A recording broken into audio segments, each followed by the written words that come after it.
Shalom everyone. So today we're continuing with Parshat Vayeira. Hashem appears to Avram. Avram is wounded. He's just been circumcised at 100 years old. It's difficult. And so Hashem makes it that it's sweltering hot and no one's traveling the desert on that day. So Avram is supposed to rest in the tent, but Avram doesn't want to do that. Avram's essence is to help other people. So he's waiting at the entrance to his tent. Maybe he'll have an opportunity to take in a guest. And Hashem comes to visit the sick. The idea of that is checking what a person needs. And what Avram needs is to continue his mission in life, to take in guests. So Hashem makes three angels appear in the form of human beings. They look like three Arabs. Avram sees them in this vision and he runs out to greet them and he says, please come, let me give you a little bit of bread, a little bit of water, you'll eat, and then you'll continue on your journey. So he brings them under the tree. This is the first sukkah we have in Tanakh. He brings them to rest in the shade.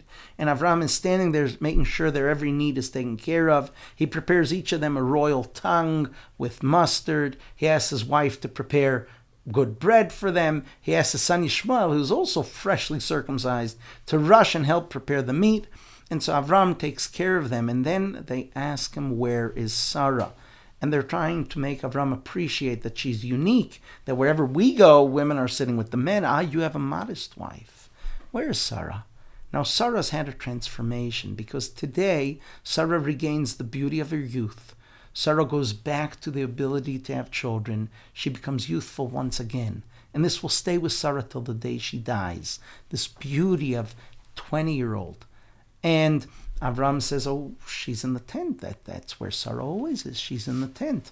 But she's listening intently because she's curious.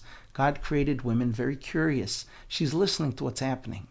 And the angel, who's dressed up as an Arab, he says, I will come back to you on the next holiday, on Pesach. And Sarah's going to have a child. Now, Sarah was old and shriveled until that moment, so she didn't think this was possible, so she started laughing. And Hashem said to Avram, why did Sarah laugh? I can do anything. You will see that she will have that child. And when Avram confronts Sarah with it, so she denies it. She feels like, how would you know? But Avram says, no, God said you laughed. No, shouldn't have laughed. Now, these angels, they have a mission. They're heading out to Sodom and Amorah to turn them over. The Sodomites have been so cruel. They took Lot's daughter, they wrapped her in honey, and they had her stung to death over the fact that she took care of one poor person. And so these angels are coming, so to speak, to witness firsthand what's going on in Sodom, and they teach us that lesson that before you judge, you have to see firsthand what's going on. And so they're continuing to Sodom, and Avram is told by God, I am about to destroy Sodom. Now, on the one hand, this is good for Avram because Sodom is the antithesis of Avram. If Avram represents kindness, well, Sodom represents cruelty. On the other hand, when Avram had been victorious in his war against the four kings, he had all the Sodomites in his possession, so to speak. And he had relinquished that. He had given the king of Sodom rulership over Sodom. So there's a certain element of guilt to Avram that Sodom, all these people are now going to be killed.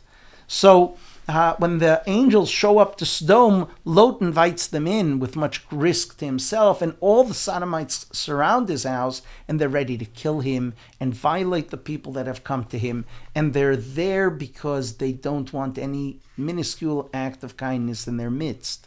And so the angels whisk Lot and his wife and two daughters out of there. The rest of his family will perish with the Sodomites, and they command them not to look back. When there's destruction behind you, you have to focus forward.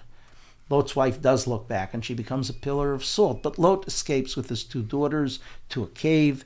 And Avram, before the destruction, Avram stood bargaining. God, maybe there are 50, 45, 40, 30, 20, 10 righteous people in the city. We see that 10 righteous people can save a whole city, but there are no 10 righteous people. And so Sodom is overturned. It turns into sulfur. It turns into the area of the Dead Sea.